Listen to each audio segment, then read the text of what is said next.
Hey, this is David Plotz, CEO of CityCast. CityCast is hiring a director of finance. And because you're listening to this, I thought you might be a great candidate for the job, or you might know a great candidate for the job. CityCast is a national network of daily local podcasts and newsletters. And as our director of finance, you would develop our finance strategy and lead finance and accounting. CityCast is growing super fast, and we are changing local media in the US. And as our first finance director, you'd work directly with me to make CityCast an amazing and innovative and fiscally sound business. The job is remote. You could be anywhere in the US, and we're offering a competitive salary, great benefits, and a fantastic set of colleagues. Plus, we're part of a very stable parent company. So if you're interested, please apply. Go to citycast.fm/jobs for more information. That's citycast.fm/jobs. Today on CityCast Madison. It's Thursday, so of course, we're dishing on Madison's food scene. The Atwood neighborhood has a new haunt, a nostalgic tavern that's about as Wisconsin as it gets. Located in the former One Barrel brewing space, The Wedge serves beer and cheese of all varieties, hence Wedge. And their inventory is thoughtfully sourced from across the state. We sat down with the Wedge's owner, longtime local chef Jacob Guyette, to learn more about his new endeavor. It's Thursday, March 28th. I'm Bianca Martin, and here's what Madison's talking about.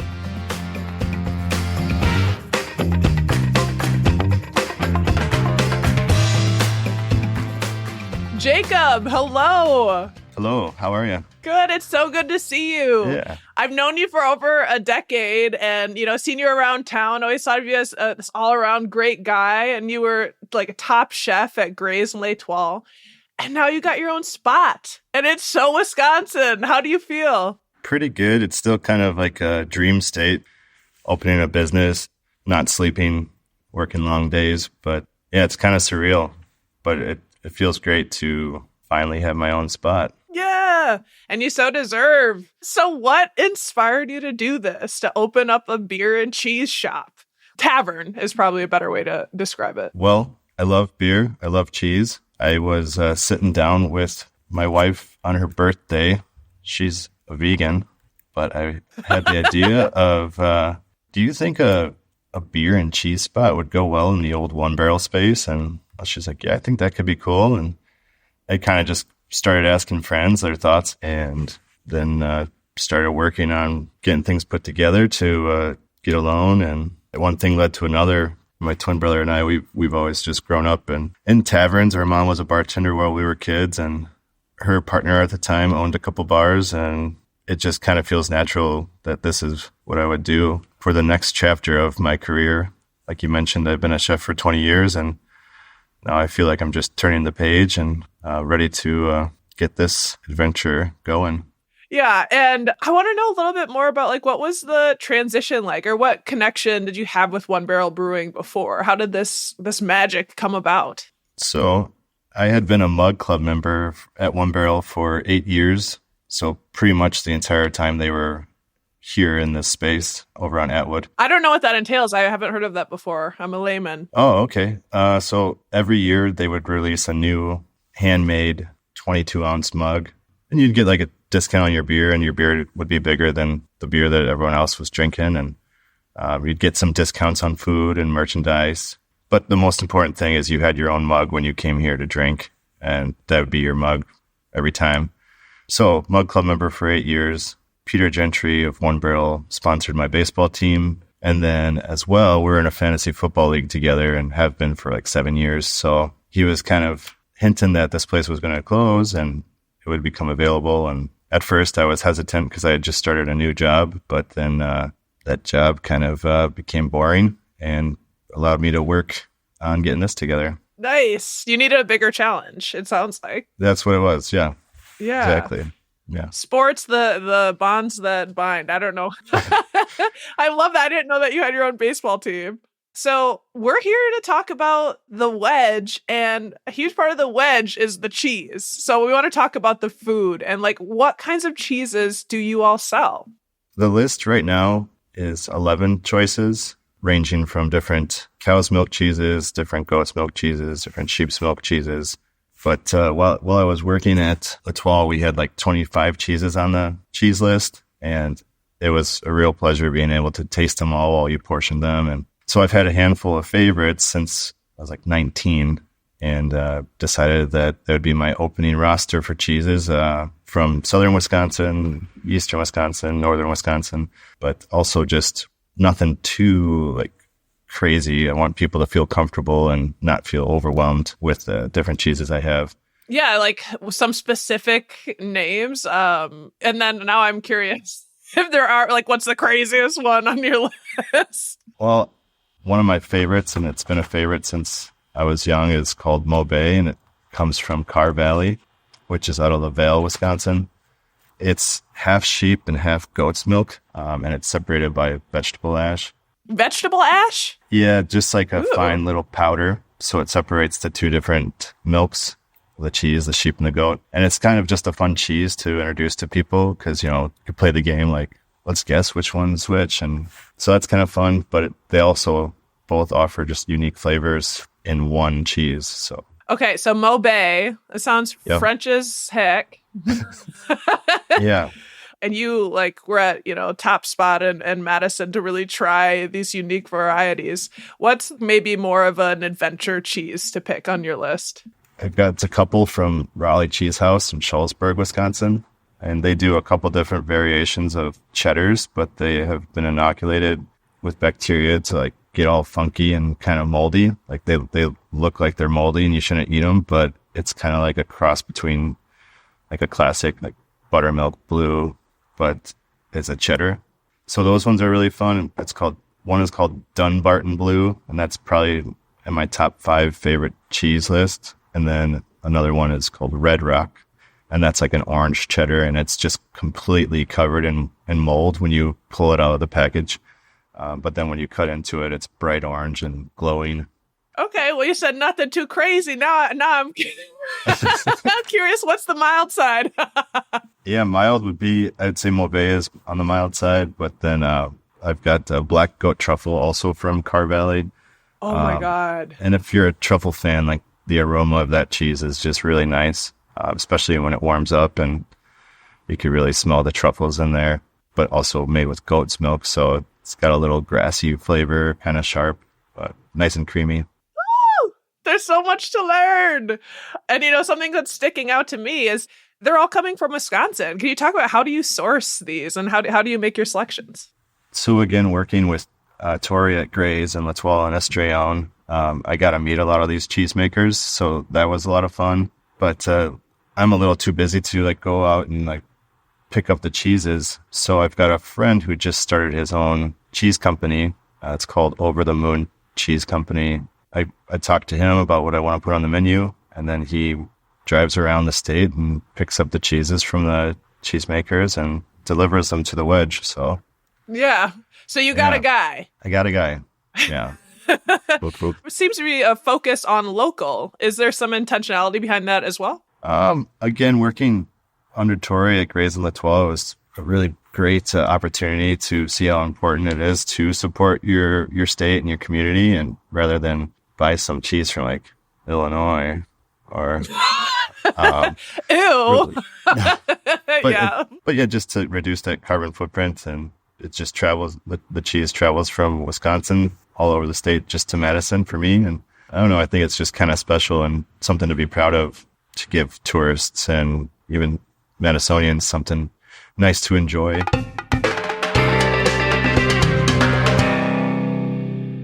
Phil, can you believe this is the second to last day of our membership drive? This has been so fun. Hey, Bianca, I can't. It's been a wild ride, and I love that our CityCast Madison family is growing. Yes, thank you so much, y'all. Something really special that we do on our show is introduce you to some of the amazing people in Madison's food scene every Thursday. And I was inspired after talking to Jacob to want our own mug club here at CityCast. Who doesn't love a mug? Something to sip out of while listening to CityCast and reading today's news. So we're going to offer the next 5 individuals who become a member to CityCast Madison a cool, practical, stylish, amazing gift. Are you talking about our unique, possibly small batch, handmade stoneware ceramic CityCast Madison coffee mugs? Yes, I am, Bianca. We have mugs, and the next 5 people who become members get them. And those 5 people will make me jealous because I don't even have one yet. And whenever you join, you get our show ad-free. You'll get insider updates and content and our weekly members-only events roundup newsletter. And you'll be supporting great local journalism. Yes, local journalism. That's the key. And good coffee. Have your journalism with some good coffee or tea in a CityCast Madison mug. That's what I'm talking about. Become a member. Thank you so much to the good people who have already joined us over the past couple of weeks. Thank you so much. And thank you to our tried and true members who signed up before this. We have lots of members who are ride and dies, and thank you for remaining with us. We appreciate you so much.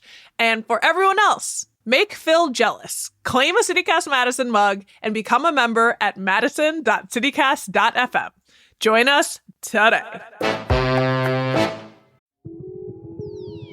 All right, science heads, are you curious about the unknown? Gear up, because it's time for the 2024 UW-Madison Science Expeditions Campus Open House. From April 5th through 7th, go explore the campus-wide extravaganza across 6 campus locations at one of the best research universities in the world. You'll interact with UW researchers, visit science venues, see science spectacular shows, and get hands-on at exploration stations set up from dozens of UW research groups. From the far reaches of our galaxy with astronomy to zoology examining microbes, UW-Madison Science Expeditions has it all.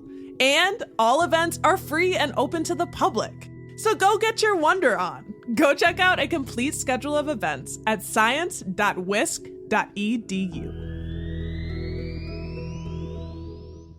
Easter's in full bloom at Whole Foods Market with great deals on spiral cut bone-in ham and leg of lamb, both crowd pleasers. Round out your spread with quiche, deviled eggs, and delicious catering platters from Prepared Foods. Oh, and remember to pick up a Whole Foods Market bunny cake from the bakery. Strapped for time? They cater too, with delicious options available without the effort. Find hundreds of Easter deals and delights now at Whole Foods Market. You know, so the other side of this equation, this brilliant equation that's so Wisconsin, is the beer, right? Mm-hmm. So what will you be offering there? I've got 12 tap lines for beer, and I would say like 3/4 of them are craft, and then the remaining ones are like your classic retro beers, PBR, old style, high life. But then I also offer a nice selection of retro beers and craft beers in cans if you can't find something on tap that you like. But I love a good craft beer. And again, I love showcasing beers from the state, including like local ones like Full Mile and Sun Prairie, Working Draft, which is just a few blocks down the road. I've got a beer on from Tumbled Rock, which is in Baraboo, and my good friend's the brewmaster out there. So it's fun to support her. But if I'm like going to have a beer at the end of a day or throughout an afternoon, I really like to have like a nice, crispy, refreshing, yellow, fizzy beer. So hence we've got Pabst, High Life, Old Style, Schlitz, Leinenkugels. Yes. A lot of classics that made Wisconsin famous. Yes, yes. Makes me think of Wayne's World where they're in Milwaukee, like with the beers.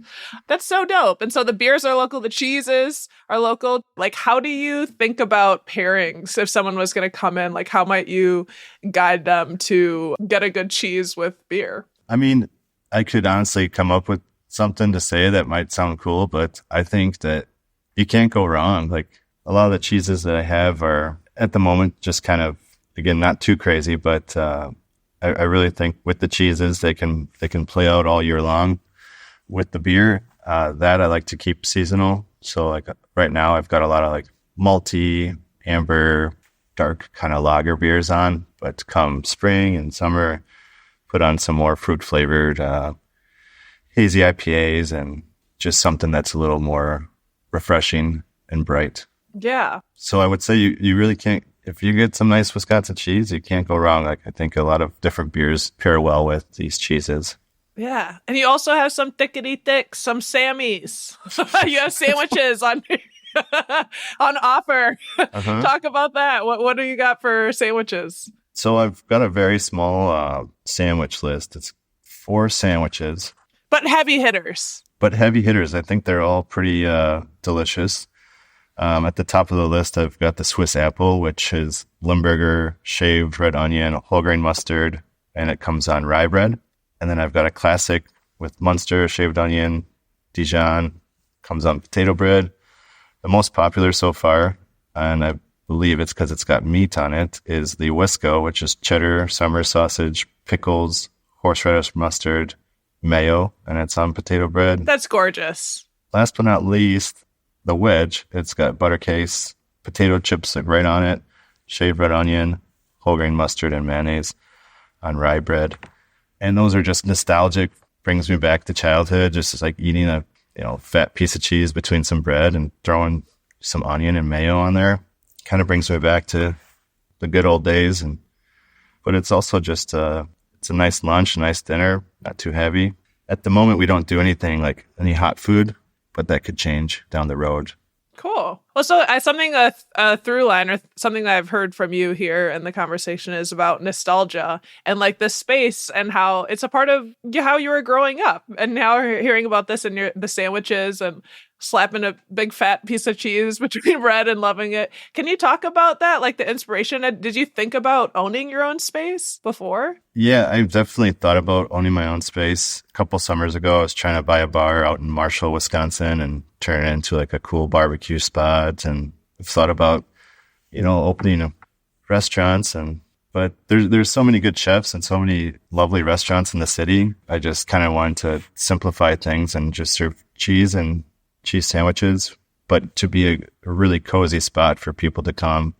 I feel like when you walk in here, it's kind of like retro blast from the past kind of feeling. We've got exposed brick walls, beautiful old walnut bar, and then just some retro Packer decorations and beer signs, and just try to make it as cozy as possible for people to have a good experience, kind of melt into the place. Nice. Melt. Cheese. Melt into the wedge. I love it. What is that cheese? Is it Roquefort? Or what's the cheese that they melt? The French dip into? Raclette.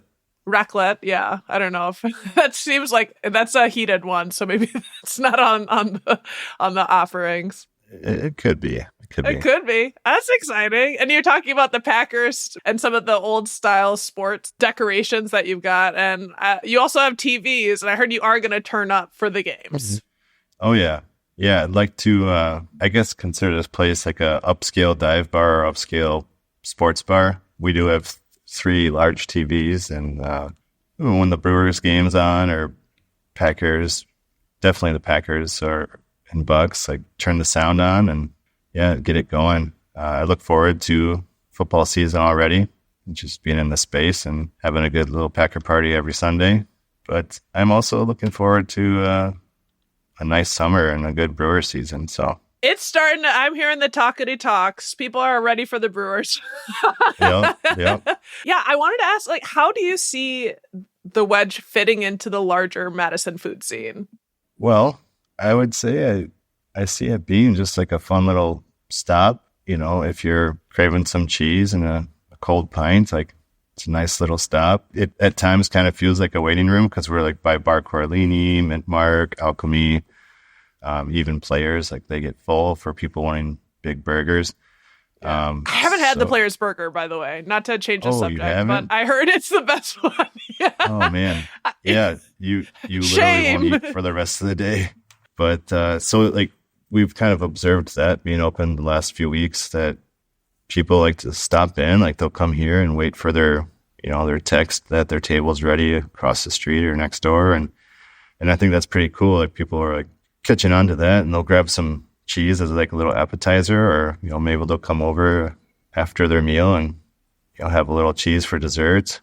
We've got root beer on tap. That's nice. And then we've got some port wine. Okay, well, you have root beer on tap. You buried the lead. I'm just that's awesome. Yeah. So come summertime, I want to get some ice cream in here and do like little root beer floats for whoever's interested in that. Nice. Well, it's just funny knowing you a little bit and just getting your vibes. Before you got to be in the back, as a chef, you got to be in the kitchen. Now you kind of are on the spotlight. What's like kind of coming to the fore? It's nice. I've developed a great staff already, and allows me to do what I need to do. Like little errands and cut cheese, prep that stuff up for the. I don't want to say cook, but like get that stuff ready for the cheese guy at night. And yeah, it's nice to just sit back. Like these last couple of Fridays and Saturdays have been really busy, and it's nice to just let the bartenders do their thing and, be there to, step in if they need help. But it's just really cool to see the place buzzing and being well received already. Well, I'm just so excited, and I can't wait to get in there and like benefit from all of your expertise on cheese and learn even more and get that fresh, cool pint. Jacob, you rock. I'm really excited for you. Thank you for joining us. Yeah, of course. Thanks for having me. That's Jacob Guyette, owner of The Wedge on Atwood Ave.